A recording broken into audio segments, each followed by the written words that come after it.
가슴에 손을 얹고 내가 새벽을 깨우리로다라고 고백하겠습니다. 시작. 내가 새벽을 깨우리로다. 아멘. 오늘도 복된 귀한 새벽 예배로 주님께 영광을 돌리시는 우리 모든 성도 한 분 한 분 위에 주님의 크신 사랑과 은혜가 더욱 함께 하시기를 축복을 드립니다. 오늘 말씀에 보면 역대하 30장 1절에서 12절까지 말씀에 보면 히스기야 왕이 나옵니다. 지난 우리가 주일에 함께 또 말씀을 나누었지만 히스기야라고 하는 이 왕은 왕이 되었을 때 가장 먼저 행한 것이 무엇이냐면 더럽혀진 하나님의 성전을 정화시켰습니다. 왜 하나님의 성전이 더럽혀졌냐면 히스기야의 아버지 시대에 우상을 섬기고 또 이방신을 많이 섬겼기 때문에 하나님의 성전을 우상들로 채우기도 하고 이방신을 섬기는 곳으로 사용하기도 했습니다. 그러니까 성전이 굉장히 더러워진 것이죠. 겉으로 보여지는 건물은 뭐 더럽혀졌다라고 할 수 없겠지만 그러나 그 성전의 원래의 모습은 하나님께 기도하고 예배드리고 하나님께 영광을 돌려야 되는 그 성전의 의미는 이제 타락했었던 것이죠. 그래서 히스기야가 왕이 된 다음에 제일 먼저 한 것이 뭐냐면 성전에서 이방신들과 우상들을 다 몰아내고 성전을 오직 하나님께만 예배 드리는 장소로 정결하게 히스기야가 성전을 만들었습니다. 그것이 히스기야 왕이 처음으로 왕이 된 다음에 한 행동입니다. 그리고 나서 하나님의 성전을 깨끗하게 하고 하나님께 예배 드릴 수 있는 거룩한 장소로 하나님의 성전을 만든 다음에 두 번째로 행한 것이 뭐냐면 바로 오늘 본문의 말씀입니다. 오늘 본문의 말씀에 보면 히스기야 왕이 성전을 깨끗하고 거룩하게 한 다음에 두 번째로 한 것이 뭐냐면 모든 이스라엘 백성들에게 유월절을 지키라라고 선포하고 있는 것입니다. 유월절을 지키라는 것입니다. 유월절은 어떤 의미냐면 이스라엘 백성들이 애굽에서 430년 동안 노예 생활을 하다가 하나님께서 그들을 탈출시키셨잖아요. 마지막 열 번째 재앙을 내리실 때 애굽 왕이 말을 듣지 않으니까 마지막 열 번째 재앙이 애굽에 있는 처음 난 것들은 다 하나님께서 죽이셨잖아요. 사람이든 짐승이든 가축이든 열 번째 재앙은 그것이었습니다. 모든 처음 난 것들을 하나님께서 치심으로 결국에는 애굽 왕이 무릎을 꿇고 하나님의 뜻에 순종해서 이스라엘 백성들을 풀어주었죠. 그런데 이 열 번째 재앙이 애굽에서 내릴 때 이스라엘 백성들만은 그 열 번째 재앙을 피해갈 수 있었습니다. 어떻게 피해갈 수 있었냐면 어린 양의 피를 문 틀에 문설주에 바름으로 첫 아이가 처음 난 장자의 그 아이가 죽는 것을 하나님께서 막아 주셨습니다. 그래서 그때부터 이제 출애굽한 다음에 이스라엘 백성들은 하나님께서 우리들을 지켜 주셔서 이렇게 죽음에서 벗어나게 하시고 우리를 애굽 땅에서 구원해 주셨다라고 하는 그 뜻을 기리기 위해서 유월절이라고 하는 절기를 만들어서 그 절기를 지킬 때마다 애굽에서 우리를 구원해 주신 하나님의 은혜에 감사하는 그런 절기로서 지키게 되었다는 것이죠. 이 절기를 꼭 지켜야 되는데 이스라엘 백성들은 이 절기를 지키지 않았다는 것이죠. 히스기야 왕이 될 때까지. 왜냐하면 어, 종교적으로 신앙적으로 타락했기 때문에 이방신을 섬기고 우상을 섬겼기 때문입니다. 그런데 히스기야 왕이 된 다음에 이 유월절을 다시 회복하기 시작했다는 것이죠. 하나님께 영광을 돌려야 됩니다. 우리가 죄짓고 우리가 하나님께 징계를 받은 것은 우리가 우상을 섬기고 이방신을 섬겼기 때문입니다. 그래서 우리가 유월절을 지켜야 됩니다. 신앙을 다시 회복해야 됩니다라고 지금 모든 백성들에게 사람들을 보내서 외치고 있는 것입니다. 어느 날 어느 시에 함께 모여서 이 유월절을 우리가 함께 지키며 하나님께 예배를 드리자고 지금 모든 이스라엘 백성들에게 선포하고 있는 말씀을 보여주고 있습니다. 그래서 8절과 9절의 말씀을 저희가 한번 같이 읽어보겠습니다. 8절과 9절을 같이 읽어보겠습니다. 시작. 그런즉 너희 조상들 같이 목을 굳게 하지 말고 여호와께 돌아와 영원히 거룩하게 하신 전에 들어가서 너희 하나님 여호와를 섬겨 그의 진노가 너희에게서 떠나게 하라. 너희가 만일 여호와께 돌아오면 너희 형제들과 너희 자녀가 사로잡은 자들에게서 자비를 입어 다시 이 땅으로 돌아오리라. 너희 하나님 여호와는 은혜로우시고 자비하신지라. 너희가 그에게로 돌아오면 그의 얼굴을 너희에게서 돌이키지 아니하시리라 하였더라. 아멘.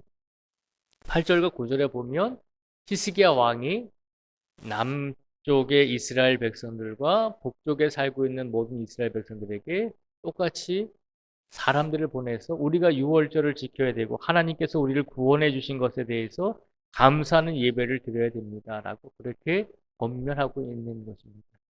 그런데 히스기야가 남쪽의 이스라엘 왕이었는데 지금 본문 말씀을 보면 북쪽 지역에도 사람들을 보내서 유월절을 지켜야 된다라고 말을 하고 있거든요.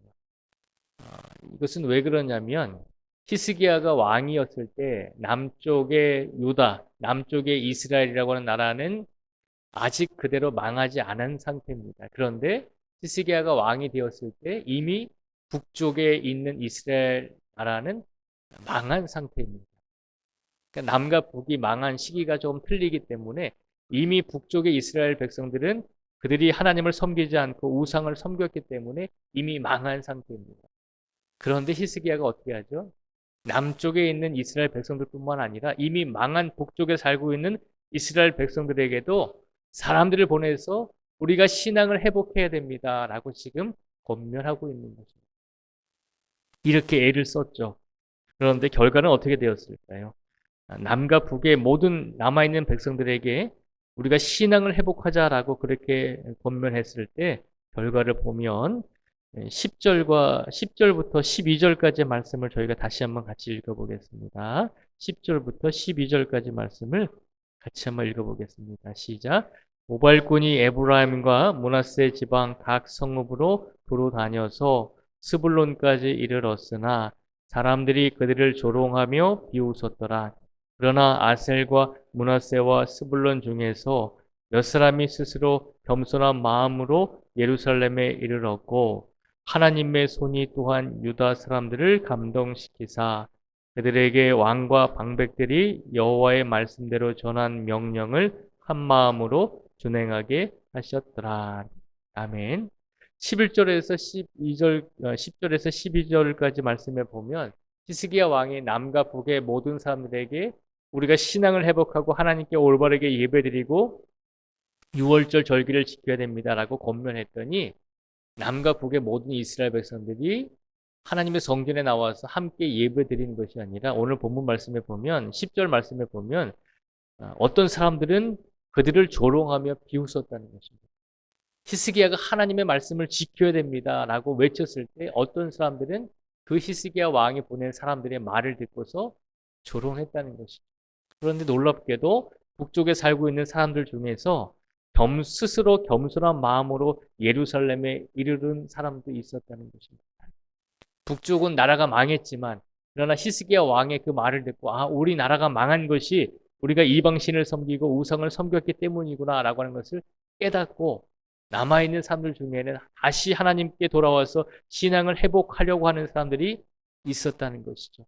그리고 히스기야 왕이 다스리고 있던 남쪽 유다 땅, 남쪽에 살고 있는 이스라엘 백성들도 히스기야 왕의 말을 듣고서 한 마음으로 하나님께 예배를 드리게 되었다는 것입니다. 오늘 이 사건을 통해서 우리가 좀 기억해야 할 것은 히스기야 왕이 하나님의 말씀을 전했을 때 그 하나님의 말씀을 조롱하는 사람이 있었고 그것을 순수하게 받아들이고 회개하는 사람들이 있었다는 것입니다.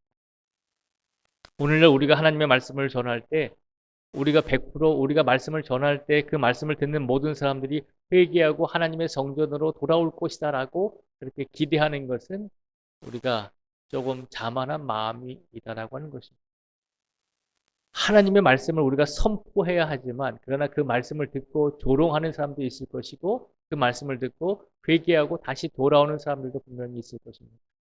그러나 우리가 기억해야 될 것은 우리가 말씀을 전할 때 우리를 조롱할지라도 우리가 포기하지 않고 끝까지 하나님의 말씀을 전해야 하는 성도로서의 삶을 살아가야 한다는 것입니다. 히스기야 왕도 하나님 보시기에 바르게 살아가려고 최선을 다했을 때 하나님께서 비록 조롱하는 사람들도 있었지만 그러나 히스기야 왕의 말을 듣고 다시 하나님께 돌아올 수 있는 사람들도 남겨주셨다는 것입니다. 우리는 그 소수의 사람들일지라도 하나님께 돌아올 수 있는 그 사람들을 위해서 말씀을 증거해야 한다는 것입니다.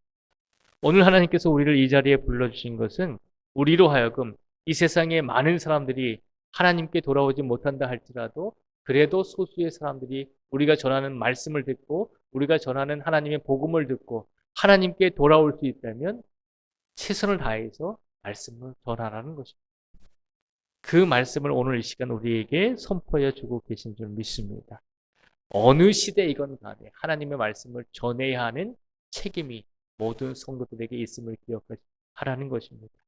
이 말씀을 기억하시고 오늘 우리에게 주어진 이 복된 하루의 시간 속에서 우리가 하나님의 말씀을 의지하시고 그리고 그 말씀을 우리 이웃들에게, 우리 가족들에게 다시 한번 전하며 그 말씀을 통해서 우리 가족들, 우리 이웃들이 다시 신앙이 회복될 수 있는 놀라운 일들이 일어날 수 있게 해달라고 기도하시면서 오늘 하루를 복되게 보내실 수 있는 우리 모두가 되기를 주님의 이름으로 축복을 드립니다.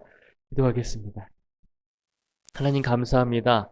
오늘 히스기야 왕이 된 다음에 두 번째로 한 것은 하나님의 성전을 거룩하게 할 뿐만 아니라 하나님의 구원에 감사하기 위해서 신앙을 회복하기 위해서 유월절 절기를 지키자라고 모든 남과 북의 백성들에게 말씀을 전했습니다. 그러나 그 말씀을 전했을 때 모든 사람들이 히스기야 말에 순종한 것은 아닙니다. 히스기야를 조롱했던 사람들도 있었습니다. 그러나 히스기야 왕의 말을 듣고서 회개하고 뉘우치고 다시 하나님께로 돌아온 사람들도 있었습니다. 그런 사람들과 함께 히스기야는 하나님께 유월절을 지킴으로 영광을 돌렸습니다. 오늘 이 시간 우리를 이 자리에 불러주신 이유가 무엇인지를 기억하게 하여 주시옵소서. 오늘도 우리를 통해서 나를 통해서 하나님의 말씀을 의지하게 하시고 그 말씀을 세상에 전할 수 있는 하나님의 귀한 일꾼이 되라고 우리를 이 자리로 불러주신 줄 믿습니다. 비록 우리의 말을 듣고서 많은 사람들이 속히 돌아오지는 못할지라도 우리가 포기하지 말게 해 주시고 끝까지 우리가 말씀을 전할 때 하나님께서는 분명히 하나님께로 돌아올 수 있는 사람들을 남겨놓으셨다는 것을 기억하게 하여 주시옵소서. 끝까지 우리의 인생을 살아가는 동안에 하나님의 말씀을 붙들게 하여 주시고 그 하나님의 은혜의 말씀을 날마다 전하며 살아갈 수 있는 믿음의 성도들이 되게 하여 주시옵소서. 오늘도 그 마음을 가지고 살아가고자 하는 모든 성도들 한 분 한 분의 영역을 붙들어 주시고 특별히 아프고 지친 육신을 하나님께서 회복시켜 주시고 끝까지 포기하지 말고 하나님께 기도할 수 있는 믿음과 인내를 허락하여 주시옵소서. 오늘도 일용할 양식을 하나님께서 부족함이 없도록 채워주시기를 간절히 원합니다. 오늘도 모든 성도들의 일터와 직장과 모든 사업장 위에 평안함을 더하여 주시고 성도들의 가정과 가족 위에 하나님께서 은혜를 더하여 주시고 또한 이 땅에 세워주신 우리 교회와 모든 교회 위에 주님의 크신 사랑으로 함께하여 주시기를 간절히 원하오며 예수님의 이름으로 기도드립니다. 아멘.